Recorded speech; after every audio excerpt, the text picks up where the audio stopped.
Inflation is falling. Will it be enough to shore up support for Rishi Sunak?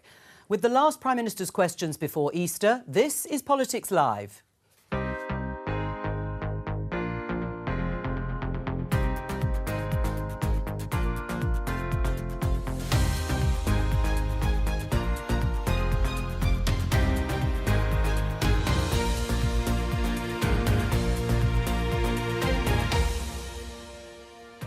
Joining me, Conservative MP Paul Bristow, Labour MP Stella Creasy, Ava Santina Evans from Politics Jo, and Kate Ferguson from The Sun on Sunday. Today, inflation falls to 3.4%. That plan is working, but we do need to stick to it and see it right the way through. But are people feeling any better off? Has vaping led to a generation of children hooked on nicotine? Why are so many roads blighted by potholes? Couldn't maintain control, went off the bike and was instantly unconscious. And we'll be live in the Commons for Prime Minister's questions.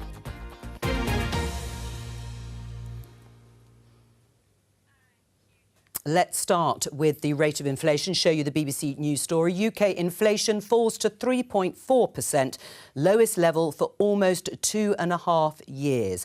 Prices are rising more slowly. Some will have come down. But the question is, are people starting to feel better off, Stella? I'm going to start with you. No, of course they're not, because they've got massive personal debt in this country. And as you say, prices are just rising more slowly than the kind of rapacious rises we saw in the last couple of years, where literally you go into the shops one day and something would cost 10p more than it was the day before. But the thing I don't really understand, and I heard the Chancellor earlier today talking about food inflation, is in a month or so's time, this government is about to introduce another whacking charge for importing food from Europe into the UK, which they have said will be inflationary. If the target is to get inflation to keep coming down, why is this government introducing the Brexit border tax? Because that's just going to push up food prices and increase food shortages even more. When will people start to feel better off, Paul? Well, listen, they just can't say, well done, can they? They can't just say that the plan is working, and that's what's happening. If you look back some time ago, we had inflation at or around 10%. 11% it went to. The rest of the world had huge levels of inflation as well. This was a global problem, but inflation is now down. It shows that the plan is working. Hopefully people will soon start to see money in their pocket, £900 off hard-working taxpayers' bills. The plan is working. We need to stick with the plan. And the Labour Party, well, they've got no plan apart from unfunded borrowing. I mean, the problem is the overall tax burden is still rising because of frozen tax thresholds. Our economics editor, Faisal Islam, has said that many households will feel awful. April is just around the corner because water rates, mobile phone and broadband prices, for example, will all be going up. And, of course, council tax, which we will talk about later on in the programme. So when do you think people will really start to feel the effects of what you are talking about? Well, that's why it's really important to put that £900 in the back pocket of hard-working taxpayers. We want to end the unfairness of double taxation. National insurance is just another form of income tax. That's a long-term ambition. And finally, we're going to have a situation where we have a lower tax economy. That's what we need. That's what we need to unleash the inventive, innovative British people and get our tax rates down and get more pounds in people's pockets. I mean, Stella, will you welcome the fact that inflation will probably hit its 2% target? Well, she can answer that for herself. 2% target, because if you win the election, it'll be a better inheritance. I'm still rather gobsmacked, Paul, that you're asking the British public to thank you for trying to sort out the mess. I'm asking you, Stella. I'm asking you to recognise the achievement. I listened to what you said with respect. I think we all want to see people in politics talking to each other. I just think it's extraordinary that you're asking the British public to be grateful. I'm asking you. Can I finish a sentence, Paul? Well, I'm not asking the British people, it's you. Well, you just said that people should be grateful that the quasi-Kwarteng budget and all the crisis that came from that is starting to come down. Nobody wants high inflation. That's why I'm saying, will you join with me fighting the Brexit border tax? Because every single action that pushes up prices, you can't say to people, oh, we're going to put more money in your pocket so you can pay increased bills, because at the end of the day, there's just too much month at the end of their money. All right, well, let's get to Ava and Kate. Jeremy Hunt, the Chancellor, said everyone will breathe a sigh of relief. I mean, that's broadly true if inflation is coming down, or the rate of it anyway. Well, let's talk about that £900 that we were just speaking about there. So if you are a voter or you're living in the South East at the moment and you're coming off a cushy 2% fixed mortgage rate, it's likely that you're going to go on to a 4.5% mortgage rate. That means that every single month you're going to be paying an extra £500 to £1,000 extra on your mortgage. How on earth is that £900 a year going to help families who've got to find £1,000 every single month? Well, there's lots of ifs and buts in all of that in terms of a scenario. But what I will say is now inflation is down, that's the time in my mind to try and bring interest rates down. And if interest rates down, we'll soon begin to see more pounds in people's pockets. And look, we've got two visions here, two choices. We can either have a choice where we have tax cuts, OK, we put money into people's pockets. The Labour Party have to choose now. There's a £2.4 billion black hole in their plans. No, but you're in charge at the moment, not the Labour Party. Well, the choice at the next election will be between someone with a plan, Rishi Sunak, and someone with no plan in terms of Keir Starmer, apart from that £2.4 billion black hole, which can only be recouped through further tax increases or borrowing. Will this change the dial for Rishi Sunak in any significant way? Obviously hoping for better economic figures. Paul's just mentioned interest rates. They may be cut at some point in the future as inflation comes down. But will it make a difference to voters in time? So if you look at readers like mine, they have been really squeezed by this latest kind of economic shock. Today is obviously a good day for the economy, and I think you have to give credit where it's due. Inflation falling faster than predicted is obviously good. The danger for the Conservative Party is that people might just be stopping to listen to them. So this is obviously good economic news, kind of signs of economic recovery. Will interest rates get cut? Will mortgage rates get cut? To your last question, but are voters listening, and are they going to get the credit for it? And that is the big question. Let's talk about vaping. The Daily Telegraph headline, Rishi Sunak vows to stop children getting hooked on nicotine as study reveals vaping damage. The Prime Minister made that vow ahead of the government's tobacco and vapes bill being introduced to Parliament today, and it includes new powers to restrict vape flavours and packaging marketed to children. Paul, just stepping back more broadly, in a bid to get smokers off cigarettes, has the government condemned a generation of kids to being hooked on vapes?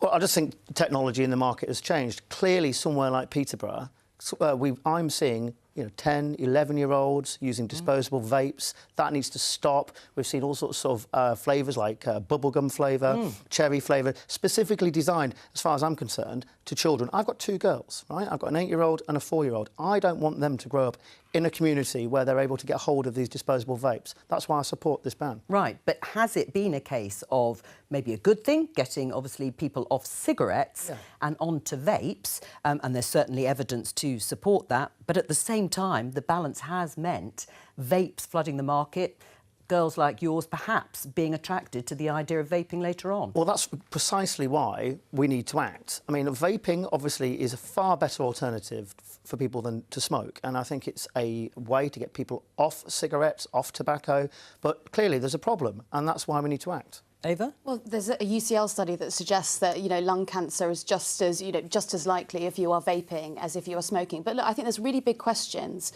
for the government and for the regulator that ever allowed the packaging on vaping to be allowed to be sold in stores. I mean, it's pink, it's cute, it's got a lovely design to it. It's totally marketed and geared towards children. And another question is, why on earth aren't you speaking to the tech companies and social media companies that are allowing people to vape on social media? If you go onto TikTok, if your girls go onto TikTok, it's likely within the first 20 videos that they see, they will see someone vaping. It's free advertising, and you're not cracking down where you should be. Well, look, I mean, I think you make a very, very good point. Actually, I sit on the Health and Social Care Select Committee. We're producing a report on prevention. We've looked at vaping, and it's clear that these products are earmarked and geared towards children. That's why we need action. That's why we're going to ban the disposable vapes. It has happened on your watch. I mean, you should have thought this through. I mean, surely it was not just an unintended consequence, it was something that you could see. Look, that's exactly what it is. It's an unintended consequence. We want people to vape rather than to smoke, but we certainly don't want children to start vaping. And that's why we need action now.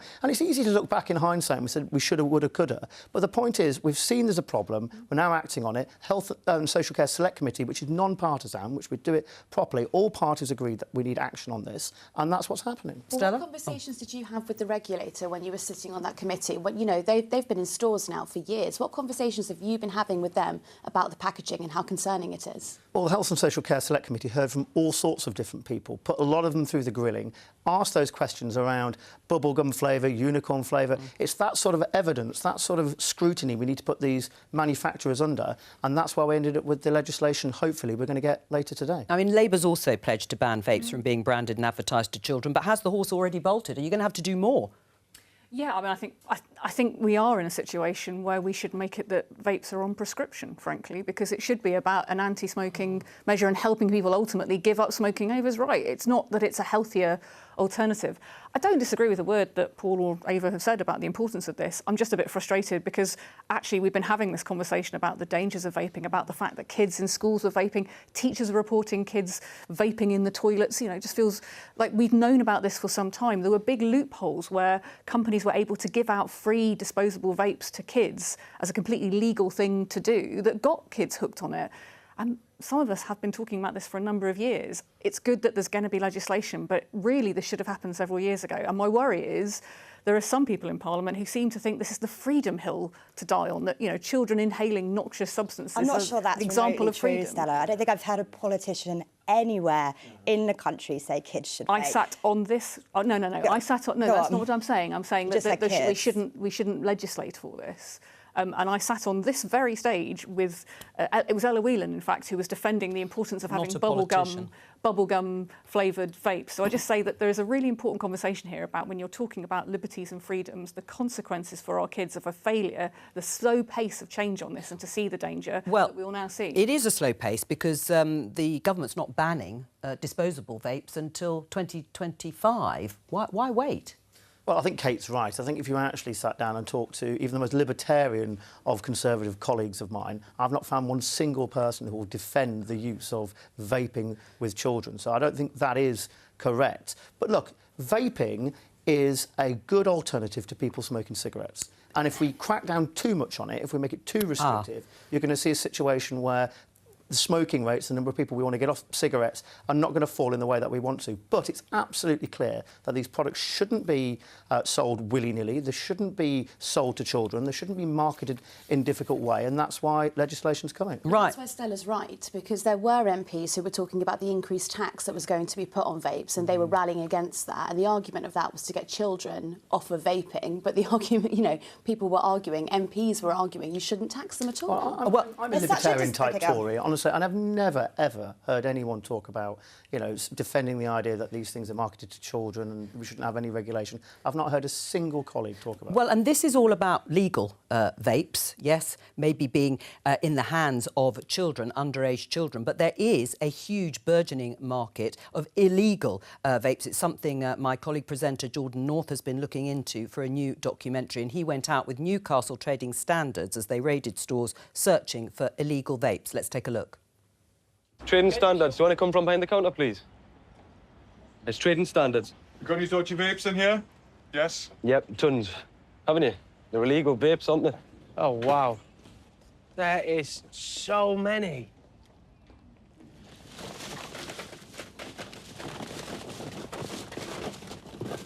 The lads have said there's thousands and thousands of pounds worth of illegal vapes here. Even though these are all illegal, the packaging looks legit. They all look above board, and nobody really knows the difference between them. You can watch the full documentary tonight, The Truth About Vaping, at 9 o'clock on BBC Three and the BBC iPlayer. I mean, the problem is kids are going to get hold of them anyway, aren't they? I mean, that's just shocking to see that, isn't it? It really is. And you can see, you know, at car boots, you can see at other things, you see vapes being sold illegally. Not to completely label all car boots with this thing, but I've seen them in the past personally myself. And it's wrong. But that's why we need the legislation. That's why we need to tackle it. And as I said, I think we're all united on this. I can't see a single MP who sits there and argues against this. This is the challenge, because it's not that there are separate vapes for kids and separate vapes for adults. So actually the point is the regulation of access to vaping altogether, and that's where the challenge is. So when you talk about not cracking down... Would you ban smoking for all adults? I feel like you probably would, wouldn't you? Actually, Kate, please don't... I mean, I'm trying to explain why in this instance, if we're talking about children, the concern here is that if you don't act on the provision of vapes altogether, it's the kids who get access to them. Those are two very different things. They we're are, talking about adults making choices.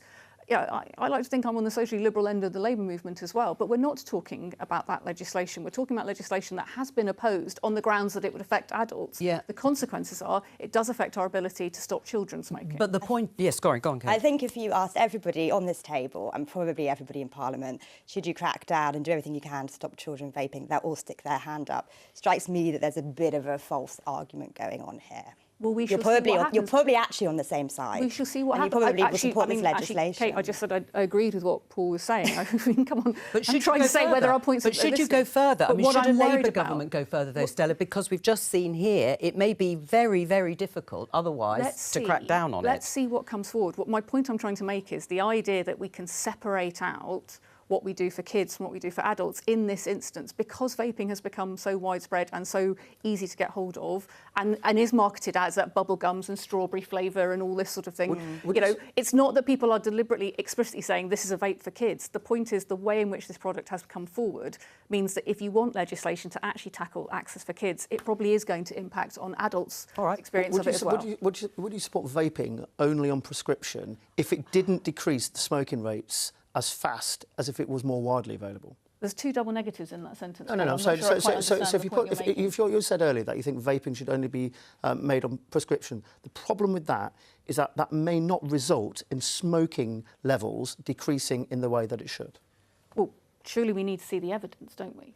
So the evidence, I mean, what I'm saying is I think we want to get to the point where we say that actually vaping is about ultimately giving up smoking, because actually vaping as a long-term alternative isn't good for your health either. Very dangerous. But, OK, let's move on and talk about potholes. We don't talk about them very often, but let's have a look at this tweet from the Prime Minister. In fact, following today's announcement, this could be the last photo of a politician pointing at a pothole. It was from last year. We're investing £8 billion to improve your local roads and fix potholes for the long term. And then this headline from the BBC website: potholes, roads in England and Wales are at breaking point. And we'll come to some of the statistics around that. But first of all, Kate, how big an issue is this really? No, such a big issue. I mean, you only have to speak to any voter or indeed worked on any local paper to know how big potholes are and how much they govern how people vote. I mean, I think one of the problems here is that the government has actually freed up so much money to fix potholes, but clearly there is a lag between the announcement of that money and that being spent quickly and effectively by the local council, which is in charge of actually filling those potholes. What's one of the most visible things people can see when they think about services? It's potholes, schools, hospitals, potholes. Right, because we use it often as an illustration, a visible illustration of local elections particularly. Are they a metaphor for other things? Yeah, they're an amazing microcosm of the sort of stagnation and the decay that has taken over Britain for the last 10 years. Sorry, I can hear that upset you already. But look, you know, if you speak to anyone at the moment, all they talk about is that they can't get a GP appointment, their child's school is failing. You know, everything seems to be grinding to a standstill. And when you're looking at the physical embodiment of that standstill, it is a pothole. Look, I mean, on the way here, I actually got a flat tyre on my bicycle. I think I nearly went flying off the bike because the pothole was so huge. And that's in Westminster, which has got a council that is very well funded and is thriving. So what's it like in the rest of the country? Kate? That's true. There are lots of potholes everywhere. Is it a metaphor for other things, or is it literally about the potholes? Well, I mean, it's quite literally a road declining, isn't it? So I don't think if a metaphor is quite the right word for it. Right. I mean, in terms of the money that has gone in, yes, I think £8 billion. I mean, a huge amount of money, but it clearly isn't working because the figures just stand for themselves. The pothole repairs are at an 8-year high, according to the industry, and the councils are expected to fix 2 million potholes in the current financial year. So why has it been left? Well, somewhere like Peterborough in Cambridgeshire, we've given them £91 million to fix potholes over the next few years. I fully expect them to be able to do that. But unfortunately, sometimes we have councils who would rather spend that money on other things. We have a council in Peterborough who would rather get rid of lollipop ladies, one of the only physical manifestations of the council on our streets, than they would tackle higher executive pay or backroom waste. We need efficiency in our local councils, and we need to make sure that the money that government gives them, 91 million in Peterborough and Cambridgeshire, is spent on repairing potholes. That's what people expect. And do you know something? That's what I'll be campaigning on in the local elections. Just let's put them to one side just for the moment. But generally, Stella. I mean, I'm not going to defend your local authority. It's an independent council, but it does have £500 million worth of debt after 24 years of being run by the Conservatives. So I suspect it's probably got a lot of financial challenges. That tweet that you showed from last year, the Prime Minister did the same one in 2021 and again promised money and said this is the last year that you're going to see potholes. And over that time, there's actually been a real terms cut in the funding for road repairs, and it was in the budget again this year. So what that equates to is 22 million potholes that have not been filled in that time that Rishi Sunak said were filled in. Right. Is it a sign of decay? Yes. It's also a sign of the incompetence between the government in terms of its understanding about how to actually make change happen and why austerity and why failing to invest in infrastructure is such a false economy, because ultimately what you end up with is roads that people can't drive on to get to work. It's the same in terms of physical and social and human infrastructure too, and that's what we're seeing under this government. So all the things that you're talking about, people saying, I can't get a doctor's, childcare is horrifically expensive, I'm on a massive long waiting list, it all adds up to a very dysfunctional economy and society. I suppose the logic of that... are the pinnacle of that pyramid. Well, the logic of that is you fix the potholes and then people will have a better view of all sorts of other things, Paul. Well, of course we need to fix potholes, and that's why I've just said 8 billion has been made available nationally, 91 million in my local area. Of course we need to do that. But look, we've had a COVID pandemic, we've had huge international challenges, and look, we've got a choice at the next election. You've got a government with a plan, a Prime Minister with a plan, or you've got someone with no plan and a £2.7 million black hole in the economy. Where's the money going to come from? Stella, hang on a second. Stella's got to make it clear to the British people. Either she's going to borrow that money, put more debt on the back of our future generations, or she's going to raise taxes. What are you going to do, Stella? Paul, I mean, as Ava said, you are actually in charge at this point in time, and as I said, your local council. But what would your plan be? Tax or borrow? Our plan is not to make unfunded tax commitments like abolishing national insurance. I mean, if you do that, where's the money going to come from for pensions and healthcare? Well, I think what you saw last night, to answer your question, what you saw last night from Rachel Reeves in a very powerful speech that she gave about how she would manage the economy is a series of fiscal rules. Those are going to be difficult. But no more money for a local government. That's what people in Peterborough are saying. Okay. They're so determined. They want to see Rachel Reeves stick to the fiscal rules. I don't know, Paul. I think if you talk to people in Peterborough like this, where you don't even let them have an opportunity to ask a question, we're never going to get anywhere. One of the problems, Kate, is that next year's bills are going to be landing, if they haven't already, on doormats all over the country. Households will be paying more. Is there a disconnect between seeing things like potholes not being repaired and then being asked to pay more? Council tax bills, you mean? Yes. Yeah, I got mine last week, which is always Congratulations. one of the only bits of post I get, actually, is a council tax bill. You're totally right. I mean, look, I live in Lewisham. Lewisham's my council. And I mean, I don't have children, so I don't use the schools. So then what's the thing that I see? They basically take the bins out, you see the roads. There's one nice thing Lewisham Council used to do, and they used to do a firework display, but they abolished it 5 years ago. So there is a disconnect, right, between your writing a cheque, paying your tax, as everyone should, and what you're kind of seeing in return for it. And I think that can breed sort of animosity and discontent towards probably all politicians, actually, because very few residents already know who their local councillor is. They probably won't even know who runs the local council. I mean, a big problem that you've got in local councils is how much money they have to spend on social housing and how much they have to spend on temporary accommodation. For some councils, that budget is between that price is between 50 and 60% of their entire budget. So perhaps there are some councils, when you hand them, I don't know, £91 million to fix the potholes, but you don't give them any extra money to put people in temporary accommodation, they might think, well, we don't want to fulfil your vanity project, and it might anger them. Right. I mean, the county council... Those are different pots of money. Well, they are, but this is from the county council network, this tweet or actually I think it's from the article. Councils call for honest discussion on what they should be expected to deliver, as new data reveals local authorities spend 2/3 of their budgets on care services. Does there need to be a more honest conversation so people know where that increased amount of money they pay on council tax is actually going to? Yes, I've actually always thought this. There's lots of different layers of government and bureaucracy at the moment, and it's often quite unclear, I think, to the normal voter, the normal person, where responsibility lies. So I think that's like a totally fair thing to say.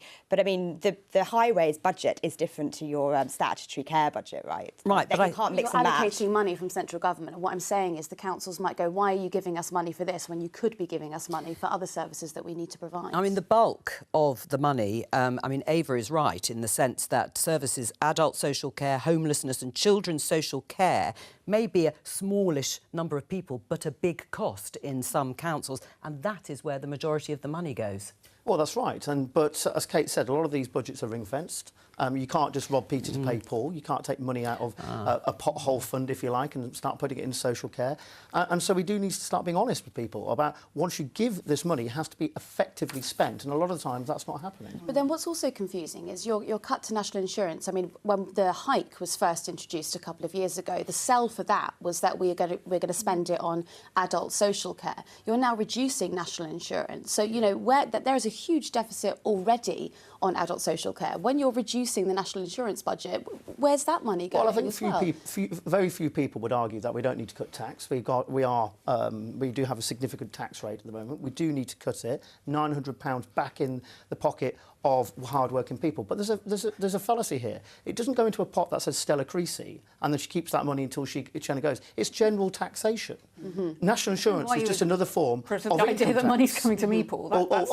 I mean, designed to get trolls online getting upset. No, it's not. Paul Bristow or Kate Ferguson, it doesn't go into a little pot that has our name on it and then it's spent for us when we get old. Sure. It's spent as goes to the Exchequer and is spent as general taxation. But what I'm saying is you identified a couple of years ago that there was a problem with not enough money being in the pot for adult social care, and then a couple of years later you've just decided that problem's gone away. Right. I mean, should local authorities be expected to do less when they've got these big ticket items to deal with? They are right. We need to have an honest conversation. And I listen to you, Paul, and I think the public are not daft.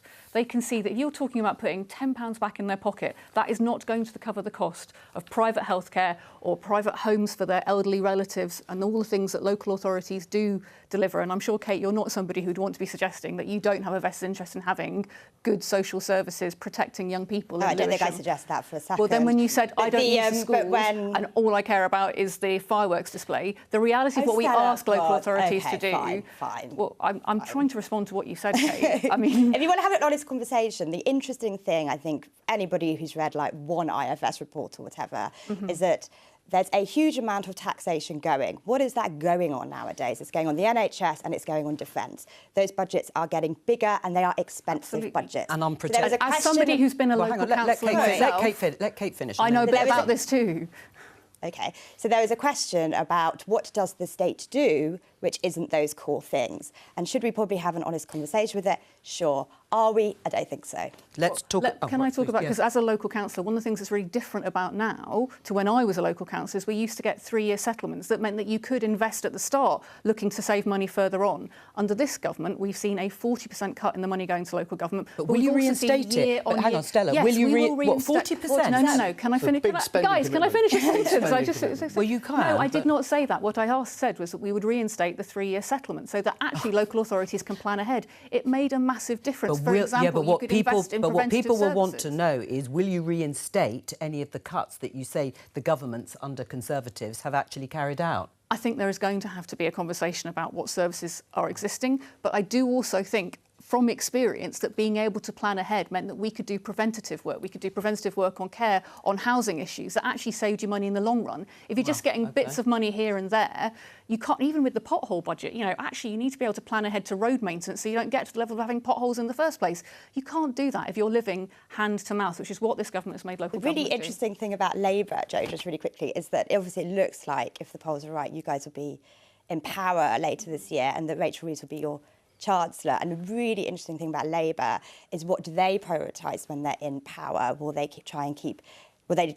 commit to keeping taxes at the level they are now, to cutting them? What does that mean for public services? They've obviously criticised so many of the funding cuts potentially fairly, but what do you do in power about that? Well, I think you'll find those are the tramlines for the general election that will now be, according to Jeremy Hunt, or at least a hint, in October. Let's have a look at this headline in The Guardian. Pay teachers more as they can't work from home. Now, this is a story that teachers should be given a pay bonus of 1.8% over and above any annual pay rise to compensate for their inability to work from home and stop the rising numbers attracted away from the classroom for better working conditions elsewhere. It's from National Foundation for Educational Research and talking about trying to attract graduates.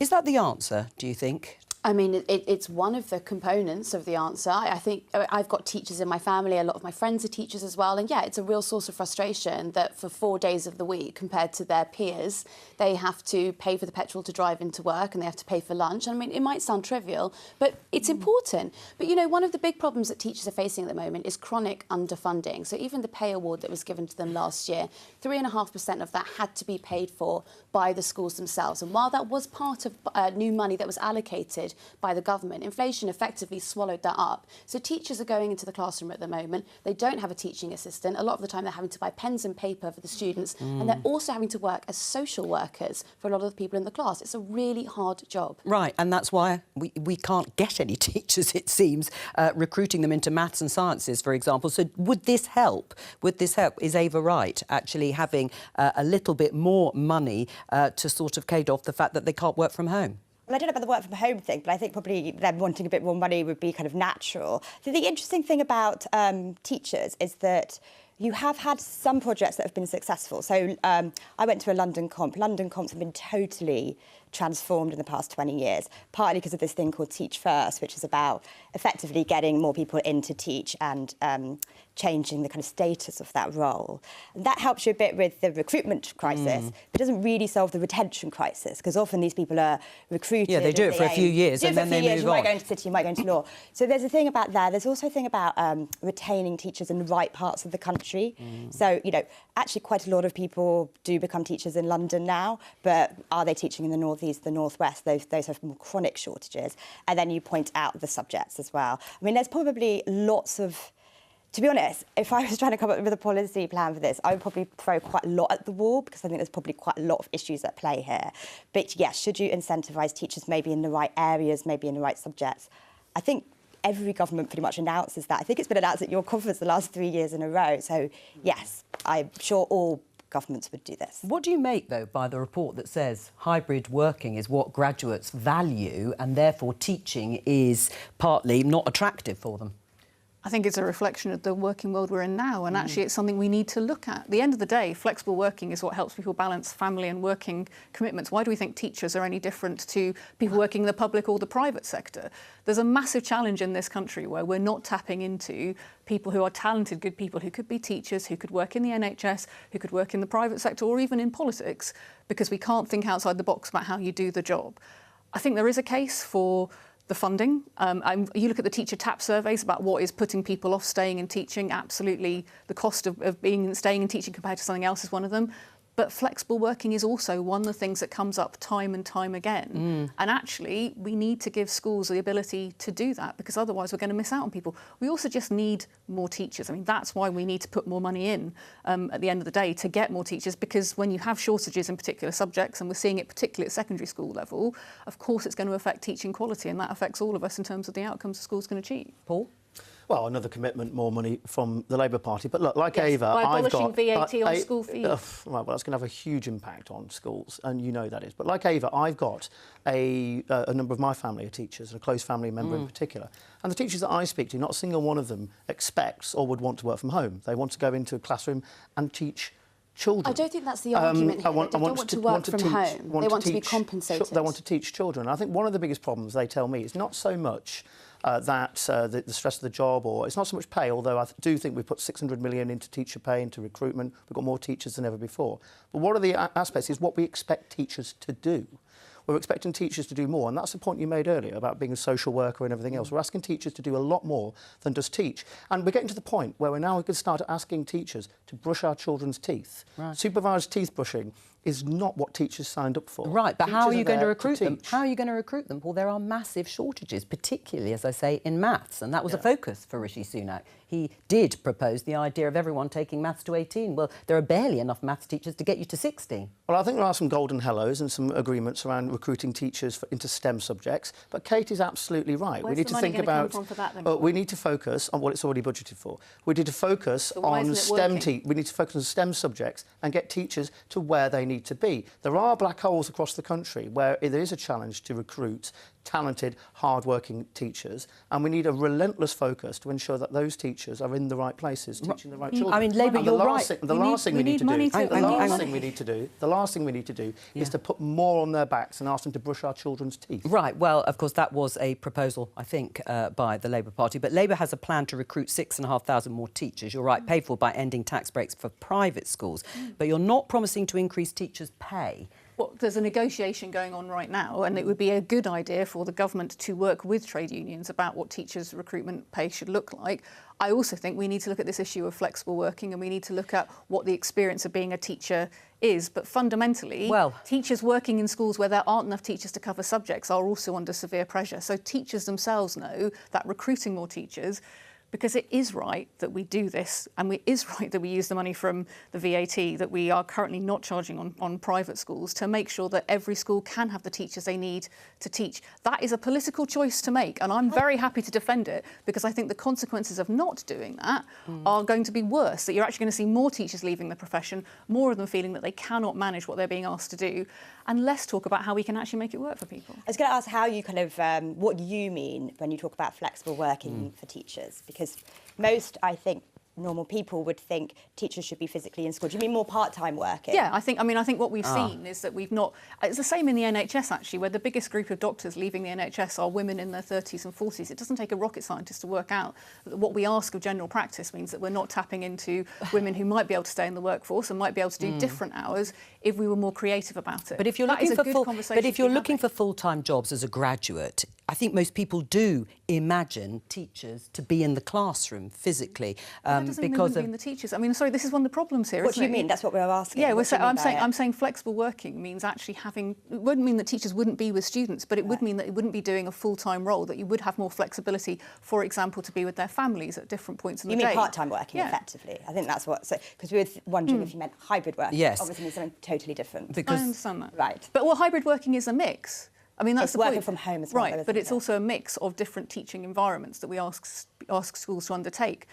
I just think there's a really good conversation to be having about it. The best schools would like to be able to do it, but they're not being given the funding to get the teachers in the first place to be able to have the conversations about how they reorganise the timetable to make it work. One of the interesting things about teaching, I think, is that it's quite a well-paid graduate job to go straight into, particularly in London. I think you start nearly around 30 or... I can't quite remember, but it's not bad paid to get in. And then once you climb the ladder, actually, progression's not bad. Head teacher pay is really quite high, certainly higher than an MP's pay. But it's about retaining the middle bit and how do you keep them around that they want to progress. You keep those people in their 30s and 40s. And that's probably a little bit more of a nuanced conversation. And is it value? Is it a lack of value that we don't actually value our teachers enough? Well, yeah, I mean, also, if you look at the bursary scheme, I think that would show you where we don't really value teachers, because you offer them a £30,000 bursary, but you also ask that they work for free that year, and you ask that they pay a student loan. So it's a really wonderful sell, but actually it doesn't really achieve anything. You know, if you're going into dentistry, you get a much better deal from the government than you do with teaching. Oh, well, dentistry, that's a whole other conversation. Let's just look inside the chamber. MPs are coming into the Commons ahead of Prime Minister's questions, which will be with us in just over 5 minutes' time. The last one, the final PMQs before the Easter break. It's been a pretty torrid time for the Prime Minister of late. Kate, is Rishi Sunak's position safer than a week ago? Or a few days ago? Yes, actually, maybe it's only a few days ago. Look, I mean, Rishi Sunak is clearly facing a lot of pressure from his backbenchers. You don't need me to tell you that, do you? Do I think Rishi's going to be toppled before he calls an election? My money on he won't be, because I kind of think you need a cabinet minister to move for that to happen, and I just don't see one doing that. Right. I mean, let's just show our viewers, Paul, this in the Express. It's by you. Conservative MP Paul Bristow says it's time to put the band back together. Boris and Rishi were a winning combination, and they can be again. Can they? They were, weren't they? When Boris was Prime Minister and Rishi was Chancellor of the Exchequer, we were riding high in the polls. And we've got an election coming up. We've got an election coming where the alternative is a Labour government led by Keir Starmer, who's doing his best to say absolutely nothing. But why do you say they can be again? Get into power by the back door. But remember, this is a man who supported Jeremy Corbyn. Yes, to become all right, but I'm talking about you. I'll come on to Stella. But what about this? What we really need is our top 11 players on the field. Right, and the idea that Boris Johnson, as a superb campaigner that he is, the person who delivered the 80-seat majority, who delivered his Brexit, is not in that first 11. Well, I think we need him back on the field. I think we need him back campaigning for Conservatives. And is that because you don't have faith in Rishi Sunak doing this alone? No, I want the best 11 on the field. I want the Conservative Party to save us from the tragedy that would be in a Labour government led by someone who wanted Jeremy Corbyn to become Prime Minister. I think we sounds like you're very worried about it. I am very worried about it. I'm very worried about this country. It does feel like an admission that it isn't. I mean, it's a bit like sort of rearranging the deck chairs on the Titanic, isn't it? There isn't a variation of combinations, but you're fundamentally saying it's not good enough. I don't think bringing Boris Johnson back is the answer. I know, and you'll shout it down the cameras until the cows come home, but it doesn't change the reality. The British public are completely done with the Conservative Party because they can see the damage that's gone on. They are rightly asking what the alternative is, and that's the conversation that we're going to have at the election.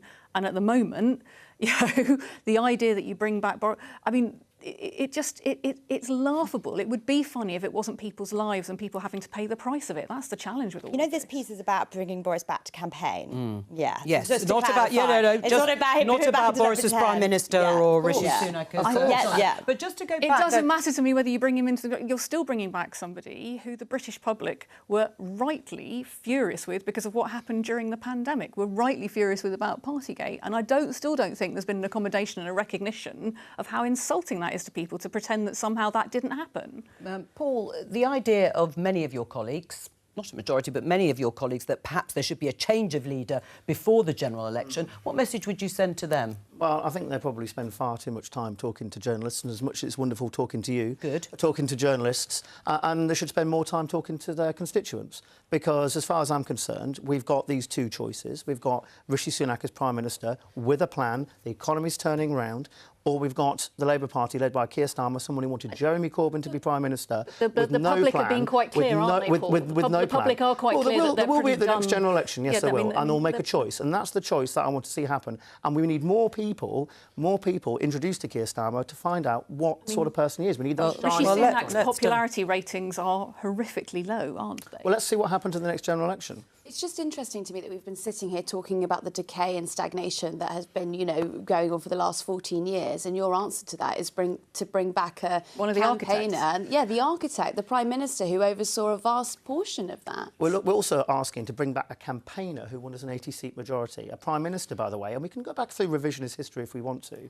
but a Prime Minister who delivered Brexit, a Prime Minister who led the world when it came to Putin's aggression, and a Prime Minister who got us through COVID, got jabs in people's arms, and was incredibly popular following COVID. The revisionist history is that he was responsible for this, that, and the other, but he got his 80-seat majority. He was responsible for the party. We need him as a campaigner. But what happens? I mean, Stella is right. What happens if he doesn't campaign? Are you saying it's lost? Are you saying it's lost? No, I'm not saying that at all. He doesn't. The speculation was that Boris Johnson could be. Hang on, Stella. The speculation was that Boris Johnson would be brought back to campaign in red wall seats. I said that was a very good idea. No one's suggesting he'd be brought back as Prime Minister. Oh no, or placed in this the is cabinet, let's be clear. Like this is as a campaigner, but is that likely?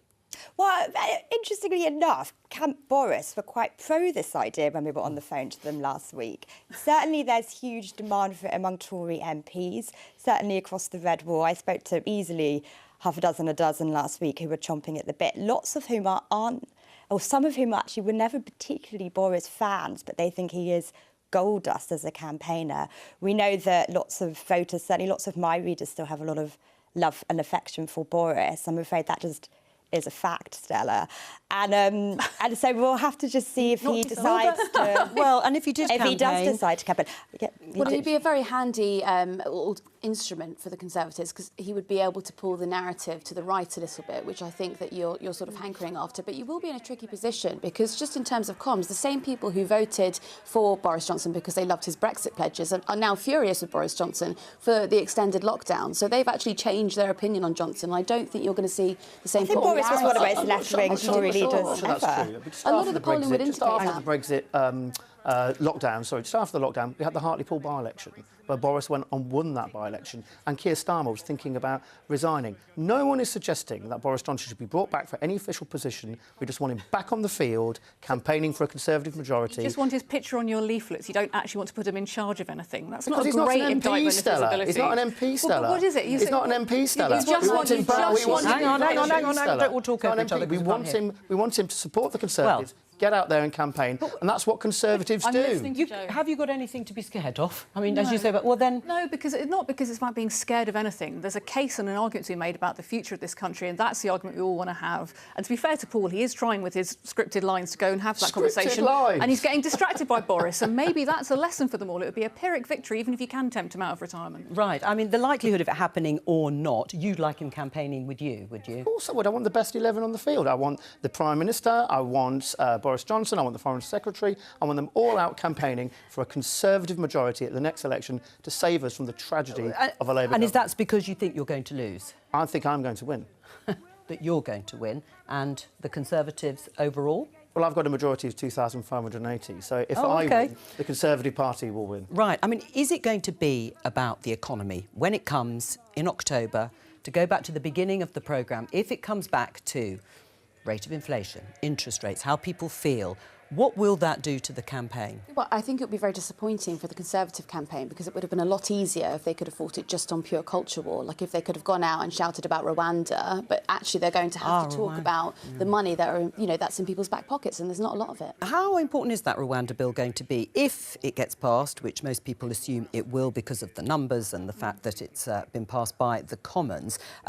Is that going to have a significant impact? I mean, Rwanda bill's important, needs to get passed, they need to see it played in the air, they need to see the policy enacted to get any credit for it. Oh. In we go. Mr. Speaker, I know the whole House will join me in congratulating Vaughan Gething on his election as Welsh Labour leader and expected election as First Minister of Wales, and also offering Mark Drakeford our best wishes on his retirement. The government I lead will always work tirelessly to benefit the lives of people across the United Kingdom, and I look forward to working constructively with the new First Minister to deliver for the people of Wales. Mr. Speaker, this morning I had meetings with ministerial colleagues and others. In addition to my duties in this House, I shall have further such meetings later today. Just Watson. Thank you, Mr. Speaker. The people of Clacton have had a tough time with the cost of living, and I'm doing everything I can. I am doing everything I can to support them. With that in mind, does he agree with me, my right honourable friend, agree with me that cutting inflation is the very best way to do that? And that today's statistics are very welcome, and can he reassure my constituents that he'll continue working hard to get inflation as low as possible, to protect their savings, help with their bills, and give them the financial security they deserve? Well, Mr. Speaker, today's figures show that our plan is working. Inflation has fallen to 3.4% from its peak over 11%, down by almost 70%. The steepest fall since the 80s, and now at the lowest level since September 2021. And people's pay packets are going further, with real wages growing for 8 months in a row and taxes being cut by £900 for the average worker. And that is why we need to stick to the plan to deliver a brighter future for our country. The Leader of the Opposition, Keir Starmer. Can I thank the Prime Minister for his words in welcoming Vaughan Gething to his post as First Minister of Wales. As the first black leader of any European government, it's a historic moment that speaks to the progress and values of modern-day Wales. And I also pay tribute to Mark Drakeford for his long, steady service in Wales. Mr. Speaker, violent prisoners released early because the Tories wrecked the criminal justice system. 3,500 small boat arrivals already this year because the Tories lost control of the borders. The NHS struggling to see people because the Tories broke it. Millions paying more on their mortgages. A budget that hit pensioners. A £46 billion hole in his sums. Why is the Prime Minister so scared to call an election? Well, Mr. Speaker, as I said in January, my working assumption is that the election will be in the second half of the year. But I must say, I thought that out of everybody, he'd actually be the most grateful, Mr. Speaker, because he's now actually got time to come up with a plan for Britain. We're all looking forward to finally seeing it. We're ready. Just call it. Just call it. But, Mr. Speaker, he talks a plan. Let's just take his Rwanda policy. When they first announced this gimmick, they claimed it would settle tens of thousands of people. The Home Office then whittled it down to a mere 300. 4 times that number have already arrived this month, and the backlog stands at 130,000. Can the Prime Minister see any flaw in his plan to deport less than 1% of that backlog? Mr. Speaker, since I became Prime Minister, the number of small boat crossings are actually down by over a third, Mr. Speaker. And that's because we've doubled National Crime Agency funding, we've increased the illegal enforcement raids by 70%, we've closed 7,500 bank accounts, deported 24,000 illegal migrants, and processed over 112,000 cases, more than at any point in the last 2 decades, Mr. Speaker. And it's crystal clear, as we're seeing from the Labour Party's opposition in this House, while we're committed to stopping the boats, the Labour Party would keep them coming. The tragedy is, we know the Prime Minister doesn't even believe in the Rwanda gimmick. He tried to stop funding it, but he's now so diminished that his entire focus is stopping his MPs holding the sword of Damocles above his head, perhaps even literally in the case of the Leader of the House. His great hope is to percolate his party with a couple of empty planes, praying they won't notice when the flights stop going, the boat's still coming, and the costs keep mounting. How has he managed to spend £600 million of taxpayer money on a gimmick to deport 300 people? Mr. Speaker, it's crystal clear. Not only does the Labour Party not have a plan to fix this issue, but the truth is they don't actually care about fixing this issue. When he talks about the gangs, when we gave the police new powers to crack down on the people smuggling gangs, he spent months campaigning and voting against it. But thanks to our new laws, 900 criminals have been arrested. 450 have been convicted, serving over 370 years behind bars. If it was up to him, those criminals would still be out on our streets, Mr. Speaker. And the truth is, if he wasn't the Labour leader, he'd still want to be their lawyer.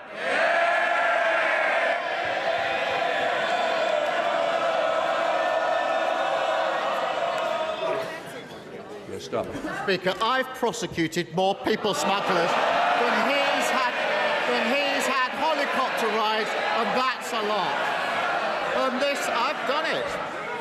Rwanda gimmick is going to cost the taxpayer £2 million for every one of his 300 people that they deport. And I know the Prime Minister likes to spend a lot on jet setting, but that's some plane ticket. It's the cost of Tory chaos, and it's working people who are paying the price. The man he made his immigration minister let the cat out of the bag when he said the Prime Minister's symbolic flights will not provide a credible deterrent. And we know the Prime Minister himself thought it wouldn't work. If the people selling this gimmick don't believe in it, why should the country? Mr. Speaker, he's very keen to talk about who he prosecuted. He's a bit less keen to talk about when he defended Hizb ut-Tahrir, Mr. Speaker. But when it comes to this question of how to deal with people who are here illegally, his values are simply not those of the British people. After all, this is the person who campaigned to stop the deportation of foreign dangerous criminals, Mr. Speaker. A dangerous criminal was jailed for dealing Class A drugs after he fought to keep him here. A gangmaster was convicted of carrying a knife after he fought to keep him here. So whether it's representing terrorists or campaigning for criminals, it's clear whose side he's on, and it's not the British people. It's genuinely sad to see him reduced to this nonsense. And let's take another example that I started with.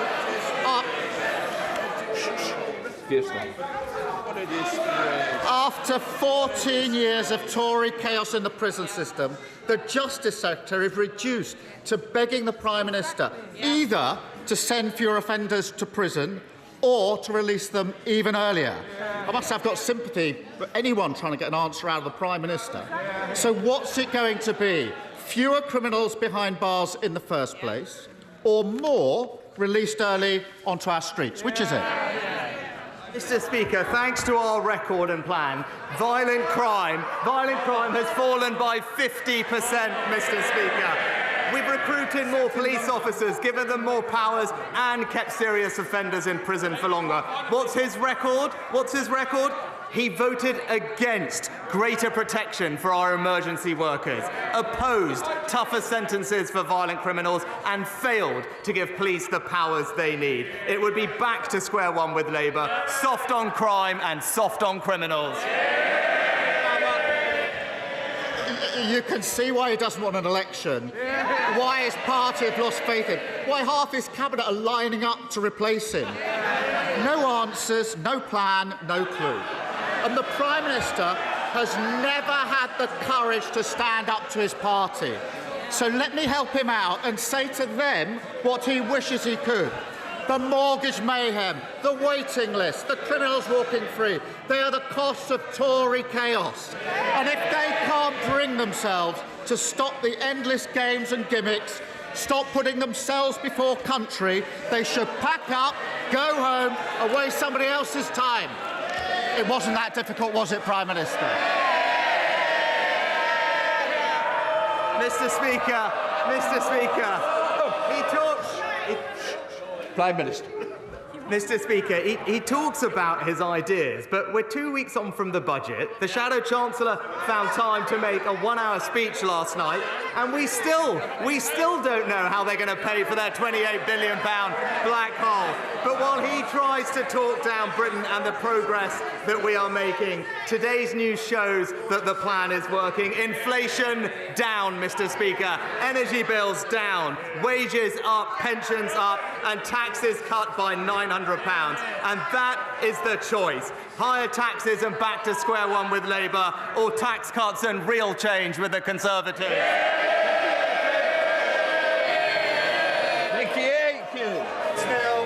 Mr. Speaker, the UK birth rate is falling, while those requiring fertility treatment to conceive is rising. There are no employment rights attached to those undertaking fertility treatment, no paid time off work.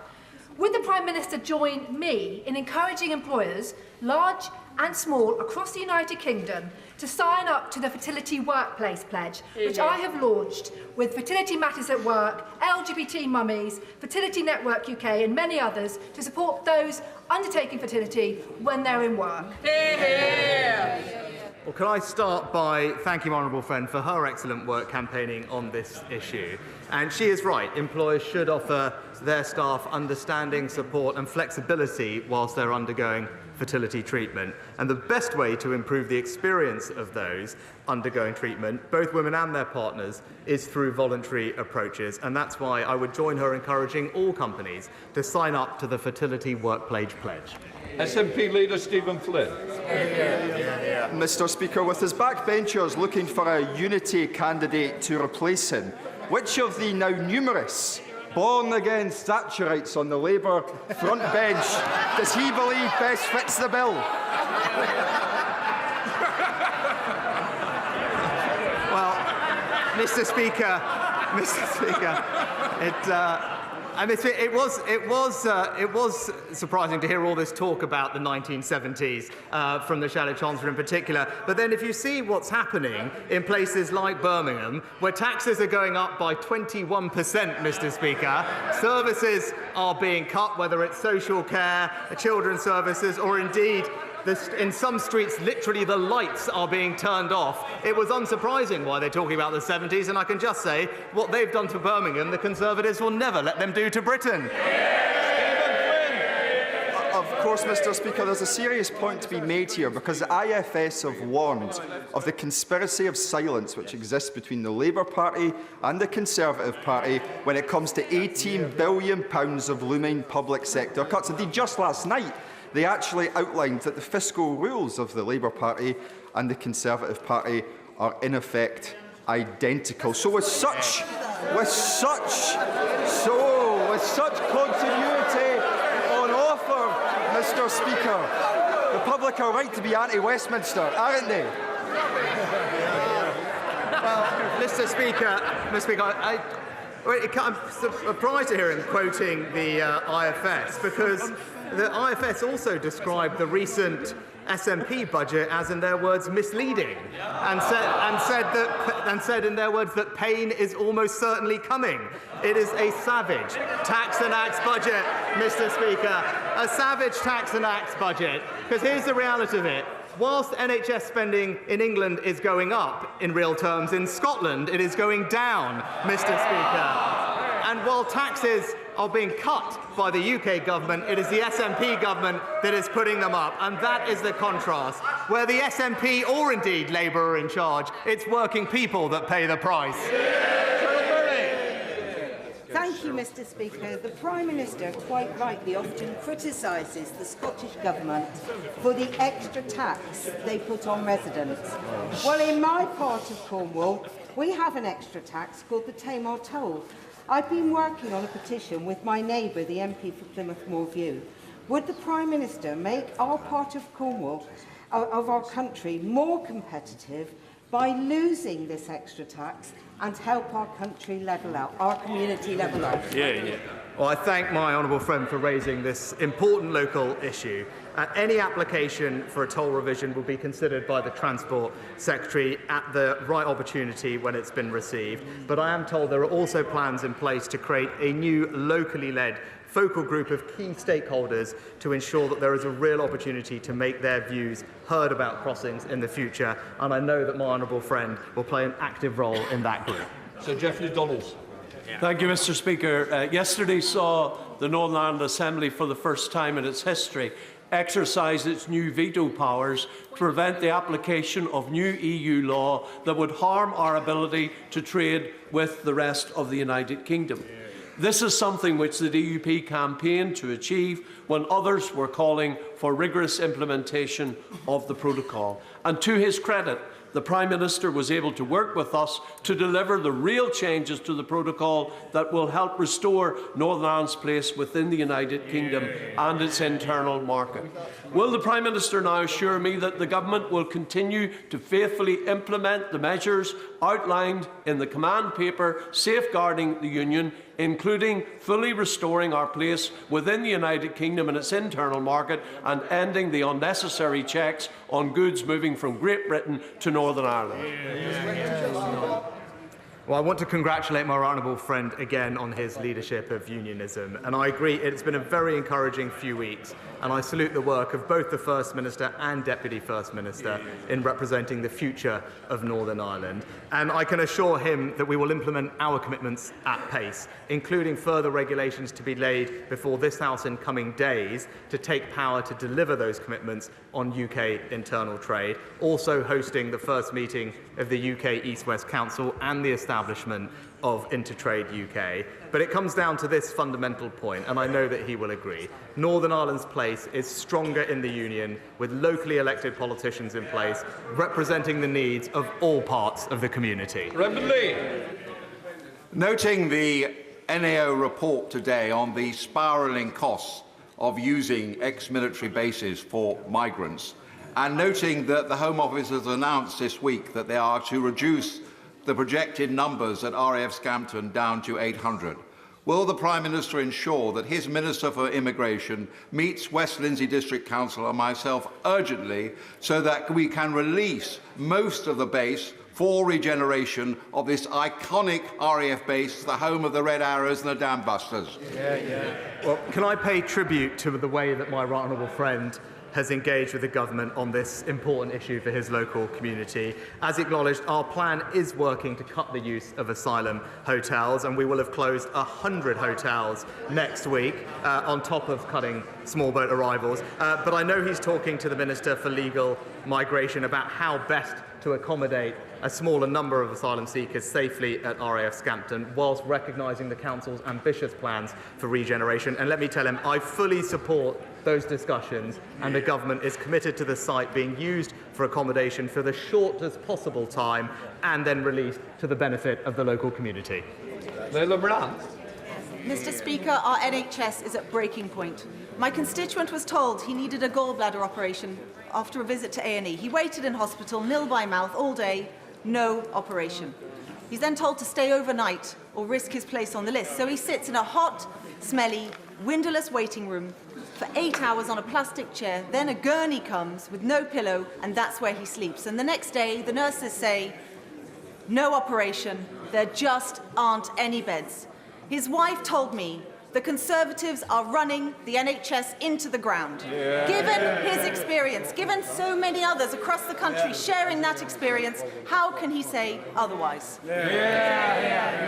I'm very sorry to hear about the Honourable Lady's constituent experience, and I'm sure she'll be raising it with the local NHS Trust as well. What I would say is, of course, the NHS is recovering from a difficult 2 years, but it has received considerable backing from this government, record investment, as was acknowledged by the NHS CEO just the other week, a plan to improve productivity in the future. And when it comes to beds, we've invested in 5,000 new beds over the last year, more ambulances, and all of that is contributing to lower waiting times, waiting lists coming down, and an improved A&E performance over last year. Angela Richards. Mr. Speaker, the people of the eastern villages of Guildford, the Clandons, the Horsleys, Effingham, Ripley, Send and Ockham have had enough. Unwanted development and villages taken out of the Greenbelt without promised infrastructure is why I've been calling for an immediate review of the local plan for the last 3 years. Does my right honourable friend agree with me that Labour's promise of concreting over the Greenbelt, even against the wishes of local MPs, would simply add insult to injury? Well, Mr. Speaker, unlike both the Liberal Democrats and the Labour Party, who believe in top-down targets that decimate the Greenbelt, we believe in local people having a say over their local communities, which is why we are committed to protecting and enhancing the Greenbelt. The national planning policy includes strong protections to safeguard this important land. I know her local plan is currently under review by the council, who have indicated they'll be updating it, and I hope the honourable member and her constituents engage with that process to help shape future Guildford for future generations. Kendrick. Mr. Speaker, the EU Foreign Policy High Representative Joseph Borrell said on Monday that Israel is provoking famine in Gaza and using starvation as a weapon of war. President Biden has said that there should be no attack on Rafah without a plan to ensure the safety of more than 1 million people living there. Does the Prime Minister agree with High Representative Borrell and President Biden? Because I do, and we need a ceasefire. If he does agree, would he say so here in the chamber today? Well, so as the honourable gentleman knows, I've explained our position repeatedly, but the findings from the IPC are gravely concerning. It's clear that the status quo is unsustainable and we need urgent action now to avoid a famine. The UK is doing all it can to get more aid in and to prevent a worsening crisis. 2,000 tonnes of UK-funded food aid, including flour and hot meals, is being distributed by the World Food Programme in Gaza today, as we speak, enough to feed more than 275,000 people, and we will continue to do everything we can to alleviate the suffering that people are experiencing. Sir Bill Wiggin, closed question. Question number 9, sir.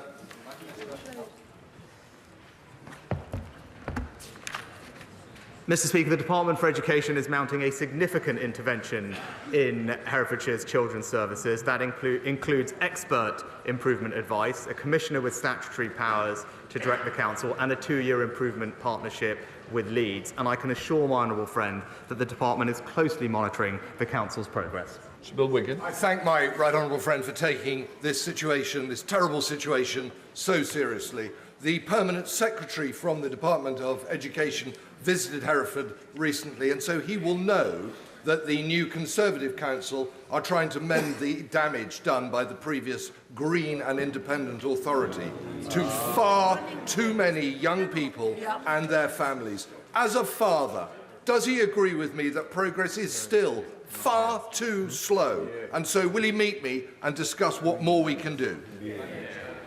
Well, like my honourable friend, I am concerned to hear that children in Herefordshire are not receiving the level of service that they should expect. And I know that ministers have revisited the Commissioner's latest report, and while some improvements have been made, I agree with him. It's also very clear that the pace of change is not what it should be. My honourable friend has been right to campaign tirelessly on this. I assure him ministers continue to hold the local authority for account, but of course I will be happy to meet with him to discuss his concerns further. Hamid Yassin. Thank you very much, Mr. Speaker. Bedford Renal Unit is closed until further notice, while investigation into the water treatment unit are carried out. This is a major incident for the nearly 100 patients in Bedford, whose lives are now severely disrupted by the need to travel around 50 miles up to 4 times a week to access life-saving kidney dialysis. Will the Prime Minister commit all the necessary resources needed by East and North Hertfordshire renal unit services to urgently fix this major issue? Well, I'm sorry to hear about the specific issue with the renal unit. I think he'll forgive me not being familiar with the exact details, but I'll make sure that we look into it in the department and that the NHS is being provided with all the support that they need to rectify the situation. Liam Fox.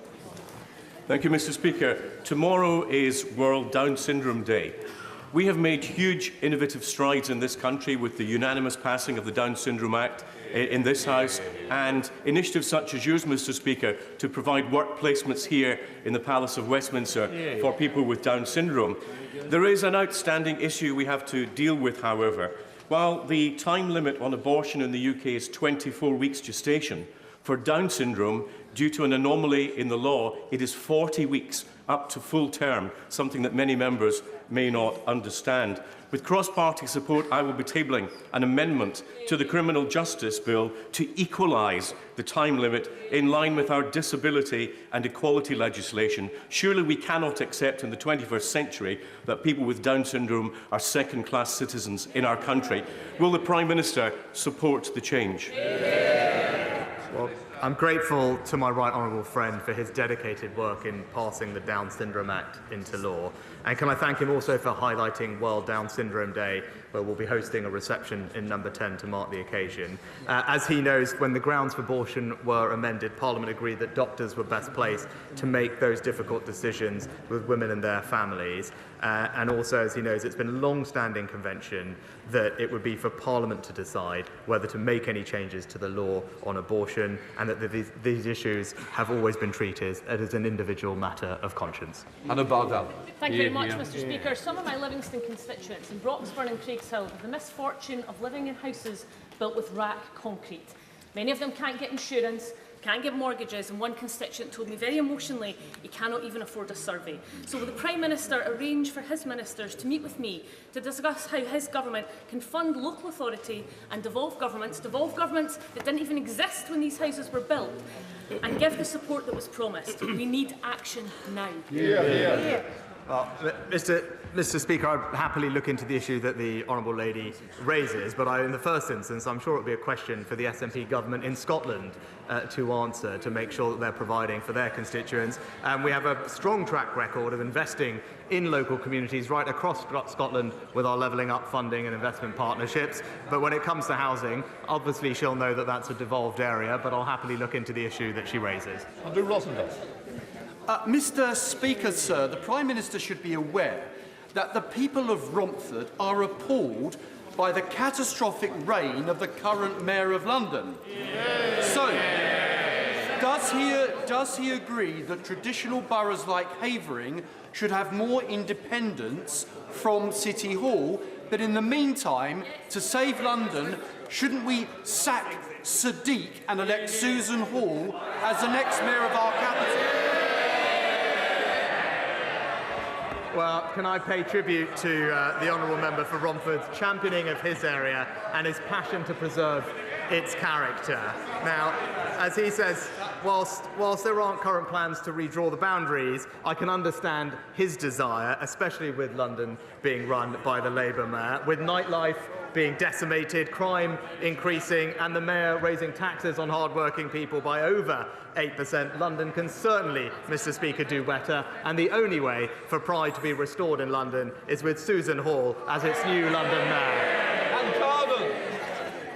Thank you, Mr. Speaker. Last Sunday was the second anniversary of P&O Ferry's illegal sacking of 786 British seafarers. And despite what ministers have said, P&O has faced no sanction, and this government's new code of practice on fire and rehire would not stop it happening again. This Parliament will be the worst on record for living standards, and real wages are still worth less than they were in 2008. So why, after 14 years, has this government failed to deliver a better deal for workers across Britain? Well, Mr. Speaker, in fact, as the Chancellor just recently pointed out, living standards are £1,700 higher in real terms than they were in 2010. And if he wants to do something to protect working people in this country, perhaps he should have a chat with his Shadow Chancellor about her plans to impose £28 billion of tax rises on everyone in our country. Sarah Atherton. Thank you, Mr. Speaker. After decades of a Labour MP, Wrexham was known as Spice Town, but not anymore. In the last 4 years, we've become a city with a £160 million investment zone, £20 million town fund, £23 million share prosperity fund. We're soon to have the largest trading state in Europe with more jobs than job seekers. We've secured the future of Hightown Bank, and Hollywood has boosted our football club. Agree with me that it's this Conservative MP and this Conservative government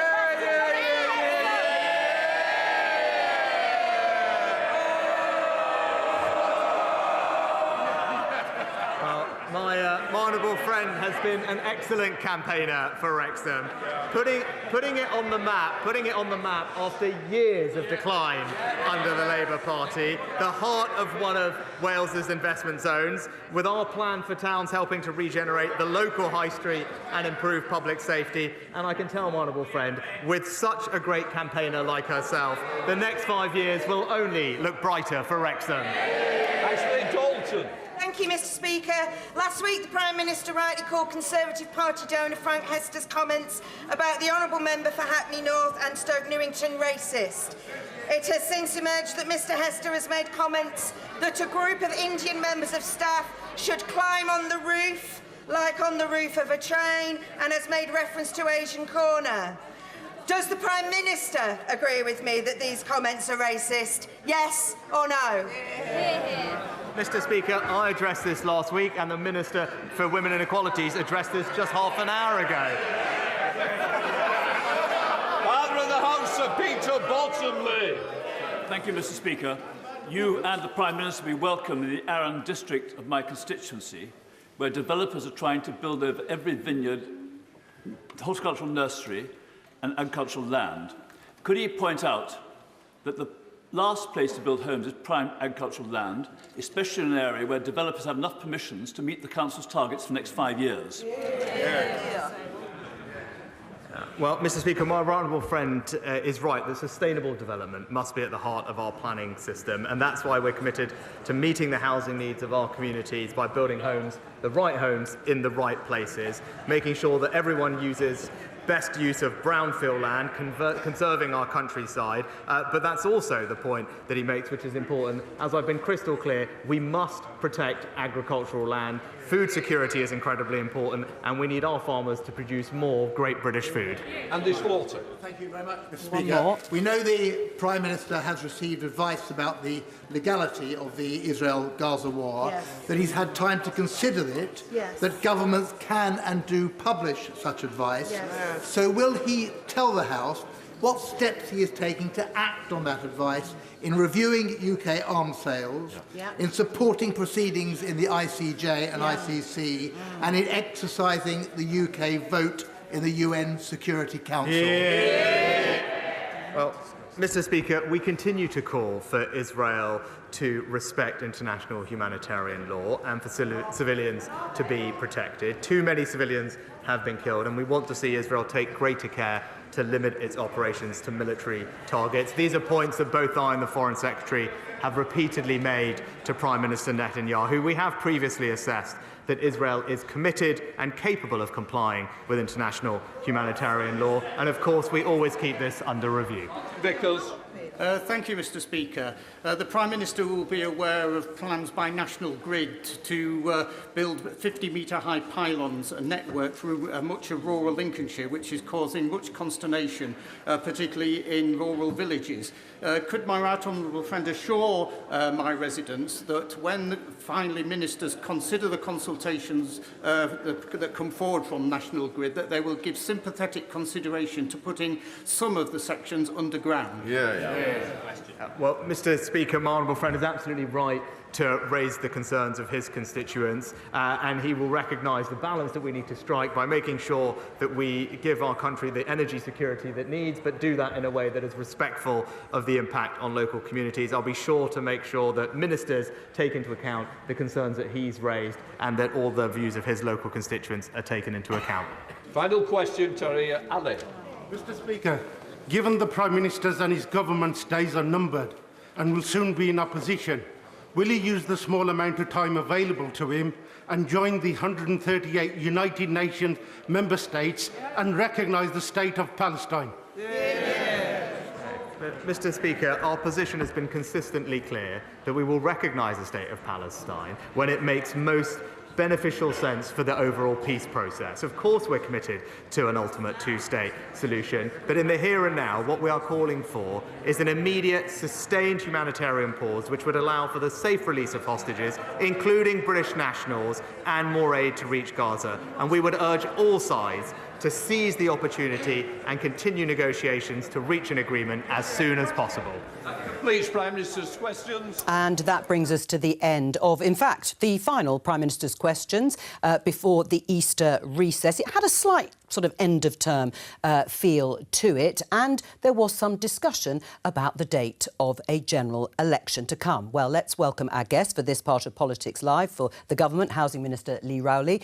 For Labour, the Shadow Secretary of State for Science, Innovation and Technology, Peter Kyle, and the BBC's Chief Political Correspondent, Henry Zeffman. There was a big cheer as Rishi Sunak came into the chamber and took his seat, and that'll be because he...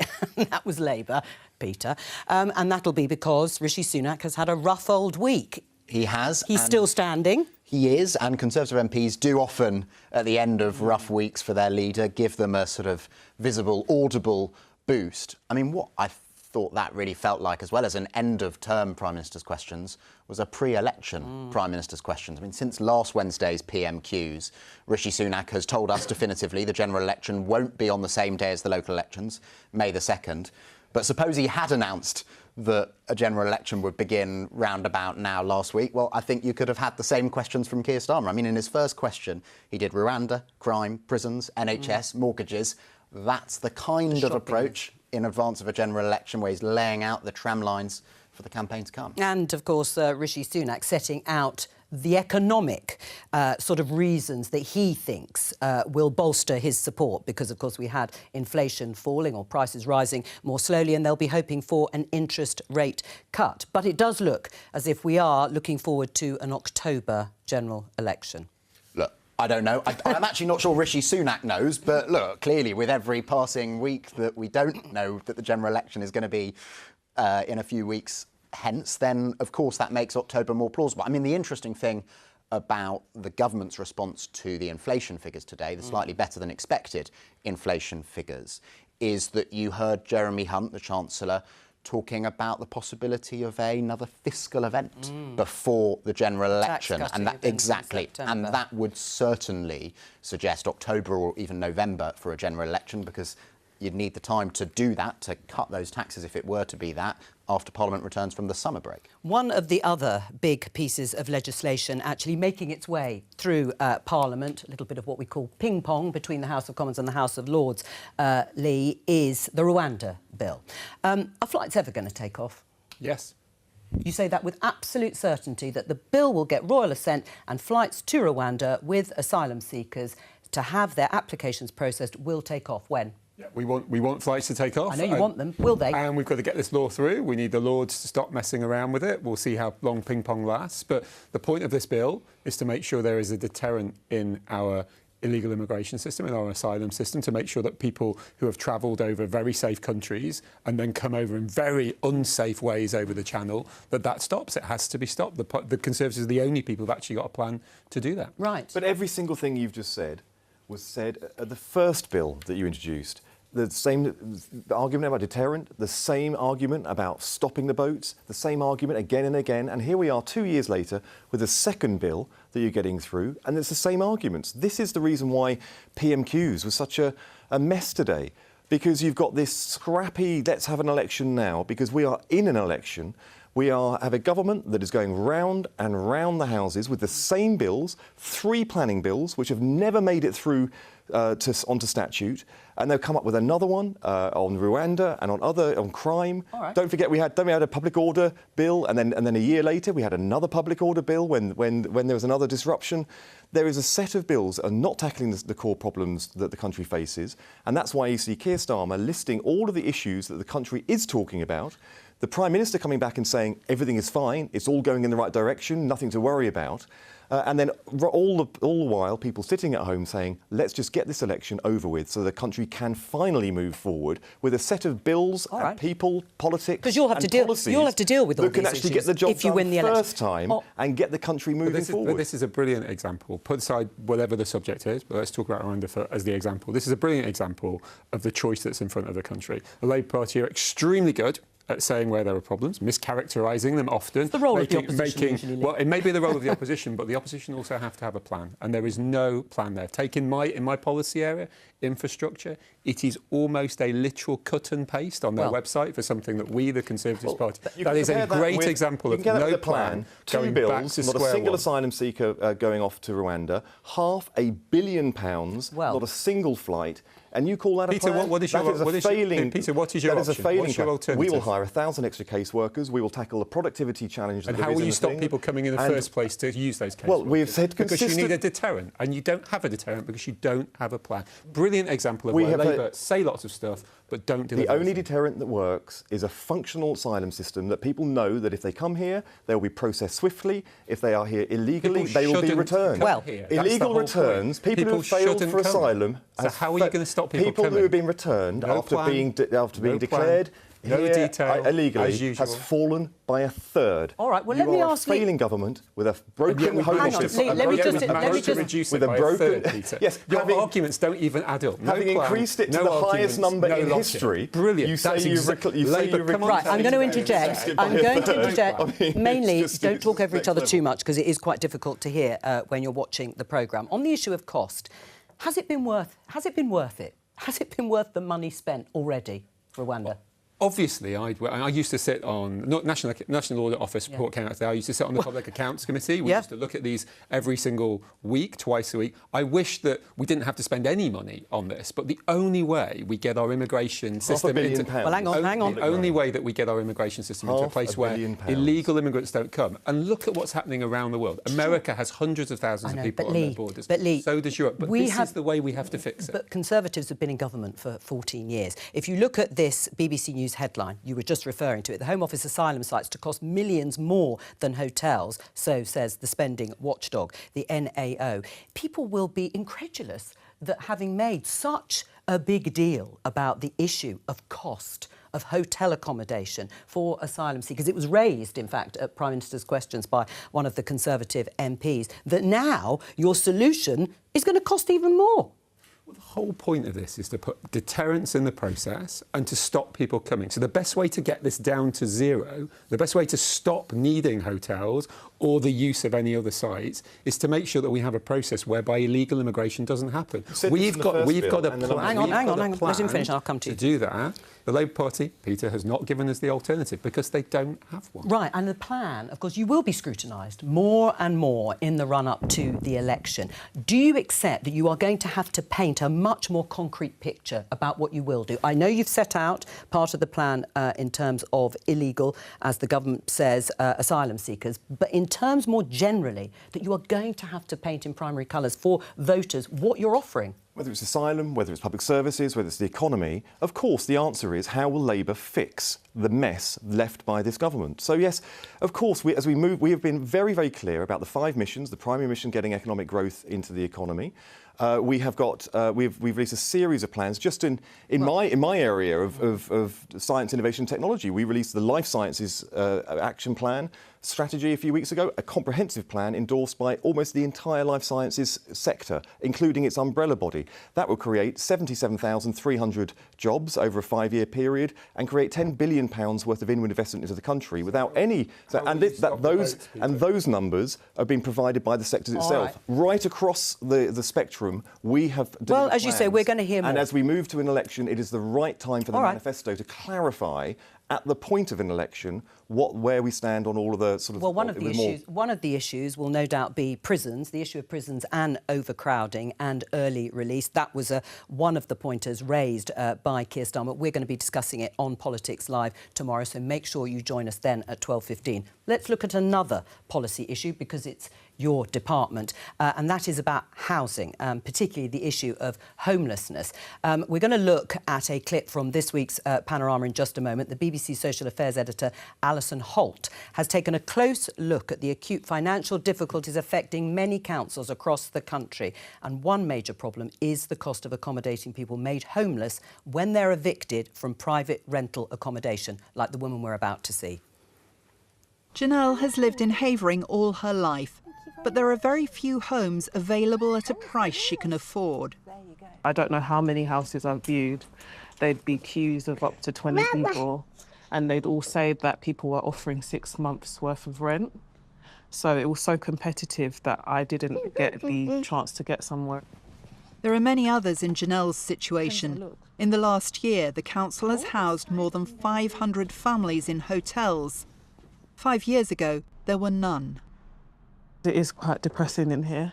Yeah. Living on next to nothing because there's no space. So it's been terrible. It's probably the worst times of all of our lives. I do feel very powerless, but I am trying to keep strong because there's nothing else. It's either this or being on the street. It costs the council about £24,000 a year more for a family to be here rather than in a rented property. It's not working for anyone. Do you accept it isn't working for anyone, is it, when you listen to Janelle and her story? I totally accept we've got more to do, and we don't want to see any of those kind of stories. The challenge is that we've got to try and work through in a really difficult economic context where lots of things have happened that we weren't expecting over the last 4 years, and that has meant more pressure on the system. We have to help people get through that. So in the short term, we're putting more money into that to help people out of temporary accommodation. Right, because the council is actually spending £24,000 more. I mean, which is why we need to get people out of hotel accommodation into housing. More money is going in to do that, local housing allowance. But in the long term, we've got to build more houses. Right. We've got to build them in the right places, but we've got to build more houses. Right, I mean, the Mayor of London obviously has specific responsibility. It's the borough of Havering. Again, why isn't more being done to actually reduce the costs? They're going up in order to help people like Janelle, who've been kicked out, effectively, because her landlord sold the property. Well, you still have national planning guidelines. Now, what Labour is proposed to do is build 1.5 million homes over the course of a parliament over 5 years. We're going to review the entire national planning framework. We will introduce a piece of legislation we'll get through. We've had 3... I mean, here we're talking about a long-term plan for housing. They've been in for 14 years. They failed to get 3 bills through Parliament to tackle it. And then now, on the eve of an election, they're talking about a long-term strategy to build more houses. I'm very happy to talk about we have to build more houses, get the supply right. Sure. We have to deal with no-fault evictions. It was in the Tory manifesto in the last election. They have promised to do it for year after year after year. They have failed to introduce the legislation to do it. Well, we will do it as a priority if it comes in. Why is it taking so long, Lee? Why hasn't that come? Well, is it going to actually go through? As you know, Jo, it's going to go through the process. It's been introduced. It's going through the process. But more broadly, to Peter's point, we've built 2.5 million houses since 2010. Yes, it's 2010. We've raised significantly the average amount of houses built per year over the course of the last decade. Are there still challenges? Of course challenges. Would you accept there's a housing shortage? There's a housing crisis. Of course there are still challenges, but we're trying to work through that. Economic circumstances have changed. But if we want to work through that, if we want to build more houses, if we want to stop Janelle being in the hotel, which we do, Sadiq Khan shouldn't have allowed house building in London, in places like Havering, to fall off a cliff.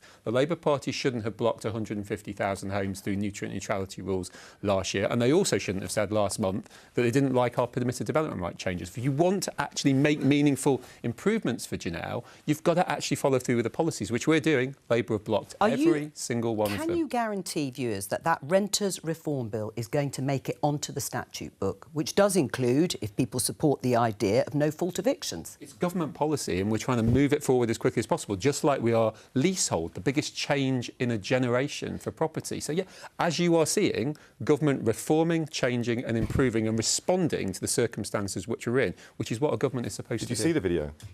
Of course I saw the video. I just saw it. And I've just said, Peter, instead of playing silly games like you're doing, instead of putting partisanship into it like you're doing, of course we all want Janelle out. Of course we all want Janelle. Of course we all want. For 14 so years. what's your plan to do so? When you rejected 100,000 houses, which Janelle could be living in, when you said you didn't like permitted development rights, which Janelle could be benefiting from, that's the problem that the Labour Party have, because when they're given the opportunity, let Peter answer. Sadiq Khan fails. We're going to build up 1.5 million homes. We will reform all of the planning. Well, of course, because we go through the planning that they haven't been able to. Because we're going to reform the planning laws. We're going to reform the planning framework. They've tried 3 times and not managed to get a bill all the way through. Now, we as a Labour Party are united. There's no dissent in the Labour Party about the legislation it's going to take to fix this problem. Yeah. In the Tory Party, the reason they haven't got it through Parliament is not because of the Labour Party. The reason they can't get it through Parliament is because of the Tory Party. Oh. And we talk about problems with the economy. The problem we hear about the problems with the economy. Of course, the £42 billion was blown out of our economy by the decisions of Liz Truss, Kwasi Kwarteng, all of them supported at the time by the Conservatives, and now they're promising £46 billion worth of tax cuts, which are totally unfunded. Are vested interests blocking you getting through some of the legislation? I'm pushing forward the legislation within the housing portfolio and will continue to do it. But judge the Labour Party by their actions. House building has fallen off a cliff under Sadiq Khan. They say lots of stuff, they don't deliver. We will judge them. If they win the election and their pledges to bulldoze through any opposition to house building, they will be judged. The politics of this are interesting, and housing is going to be a really key battleground. And isn't that fascinating? Because I don't think it has been in basically any recent election for quite some time. And for many reasons, partly cases like Janelle's there, but actually I think more broadly the challenges that younger people are facing getting on the housing ladder. I think this has become a big issue in Westminster, in Parliament, in a way that it hasn't been for decades. And certainly some of the Conservative MPs I speak to privately, one of the big challenges that they talk about for their party, whatever happens at the general election, going decades into the future, is capitalism without capital. The fact that there are young people, and by young people I don't mean people in their early 20s, I mean people like you, far older, who don't necessarily have a stake on the housing ladder. And that is definitely an issue that a lot of Conservatives talk about. But equally, you know, a Labour government, should they win the general election, would want to find ways to fix that too. Do you think it has gone up the agenda, rightly, that the issue of housing is now firmly centre, even though the legislation, I know you're championing it through, but that it's true, if you don't have a stake in society, then why are you interested in politics and politicians? Well, I think it has gone up the agenda. It's quite right for it to go up the agenda, as you've highlighted. Right, we might disagree on how to do it, but we all want people to have access to a roof over their head, and we all want people to have access to be able to buying their own homes. And just before COVID, after over a 15-year change, we actually started seeing home ownership going up again. So their policies are moving in the right direction, but it will always take time. So build more, build in the right places. Well, and indicative of young people, broadly, as you said, anyone probably under the age of 40, 45, is the issue also of childcare, not just housing, but expensive childcare provision. And yesterday we discussed it on the programme, and I spoke to Therese, a young mum in Northamptonshire, about the government's planned expansion of free hours to parents of 2-year-olds next month. Let's hear what she had to say. Therese, you're eligible to access 15 hours of free childcare. Will you be able to take up this support? No, unfortunately not. Our nursery has had to pull out of the funding. The biggest challenge that the nursery is actually facing is that they've got a deficit of about £32,000 caused by the 3-year-old funding. And because they are no longer able to offer that, they're now also going to have to pull out of the new 2-year-old funding as well. This means that either we've got to move our daughter from somewhere where she's happy and settled into a new environment and actually trying to access that and find it, because we've had between 4 and 5 local nurseries close because of funding. And even the next local nursery to us is also having to relook at whether they can even offer this. Now, Jeremy Hunt, the Chancellor, said he's confident that the scheme will be delivered. It's coming online next month at the beginning. But what is Labour's childcare policy? Because Bridget Phillipson, the Shadow Education Secretary, has said that actually what you're going to offer is going to be bold, transformative, I'm paraphrasing here, and radical, but it's short on detail. Well, that's because we're still developing it. We have a commission underway at the moment by a former chief inspector of schools, and he is leading this review for us. It will be announced in the run-up to a general election, and there will be fully costed, fully funded, and there'll be lots of detail about how we will actually deliver it, the implementation plan underneath it. We've already said that we're going to start looking at primary schools, so how we can expand and use some of the space around primary schools so we can have a seamless transition from nursery into primary education. We've started to say with some clarity about how we will tackle some of these issues structurally. We will build on that when we have the results of this review. But this review... Do you not support the government's free provision, this free childcare, the number of hours? How can we support something that doesn't yet exist? They have promised it, they should deliver it. It was last year that the Chancellor announced this with great fanfare, that this would be here. The providers themselves are saying this is not possible. They're still saying today it is not possible to deliver it because the funding is not there, the structures are not there, the support for government is not there. They announced a policy on the back of a fag packet to try and get something out the door, and it wasn't costed, it wasn't funded, and there was no idea about how to actually deliver it on the ground. Really, that is right, isn't it? I mean, it may be a bold, ambitious idea, but the infrastructure's just not there. Well, from the 1st of April, from whatever it is, 2 weeks' time, there will be thousands of children who have the ability and will be accessing this. So will it take time for everything to work? I'm sure it will. We're trying to stage it. We've given it some time to bed in. Yeah. But there's lots of additional money going into the sector, and people will be benefiting from this within the next couple of weeks. Right, but we've just heard that's just one person. But actually, we've heard anecdotally from all sorts of people, from parents and providers, that either nurseries can't scale up, they can't afford to offer that expanded care to children that the government wants them to. That is going to be a massive barrier to this policy working. Well, things always take time, which is one of the reasons why we took time to bring this in, why it's coming in stages. There'll be some further things that happen later in the year and next year, as I understand it. My colleagues in the Education Department are working hard to make this work, but it is absolutely the case that within a couple of weeks, a group of children will now be able to access childcare for free. That will be a huge step forward. It's the biggest change to childcare in a generation. It's demonstrating again, to go back to the plan point, that there is an absolute determination within a very challenging circumstances economically to make progress. And the difference between us and the Labour Party is we're trying to make that progress. They will just go back to square one. Well, the Chancellor announced it as a universal service that will be up and running imminently. And, of course, all this time later, universal. And now we hear that the providers can't provide it. We hear this time again. At the autumn statement, the Chancellor announced an AI task force. And then at this budget just gone, I start calling around some of the tech companies to try and find out what they thought of all the announcements. And they said, we don't want more announcements. We want the announcements to be made before to be implemented, because the AI task force has been zip quiet. Nothing said about it. It doesn't exist. Nobody appointed to it. So they keep announcing things just to get a good headline, and nothing actually is happening. This is a government that is a zombie government that is so facing itself, so factional, so caught up in its infighting. Nothing is actually getting out the door that is touching people's lives. Because even after all these tax cuts that have been heralded, the average tax burden is increasing by £760. None of this is touching. So hang on, Lee, what about the divisions within the party? I mean, they've been laid bare over the last week. There's no argument in any family. There are arguments at points. So there's no suggestion that's against. But this is a brilliant example of the difference. Again, repeatedly, not just today but beyond, the Labour Party, great at saying it's all terrible when it's not. great at mischaracterising challenges, but actually having no plan to actually resolve these things. On the 1st of April, there will be tens of thousands of children who have more access than they do today. Labour Party, we're developing it. Let's come back to us in 6 months' time. Back to square one each time. Absolutely nothing to say. Can I just I'm just going to go back to Henry, because your point about a challenge for certainly the Conservatives in so far as the sort of average age of their voters, but also for Labour, is what is the offer for younger people? Whether it's housing, whether it's childcare, cost of living across the board, that offer is going to have to be fleshed out to younger people. Otherwise, there is going to be a risk of a sort of generational conflict. I'm not actually sure that the strategists at the top of the Labour Party think that it does have to be fleshed out that much.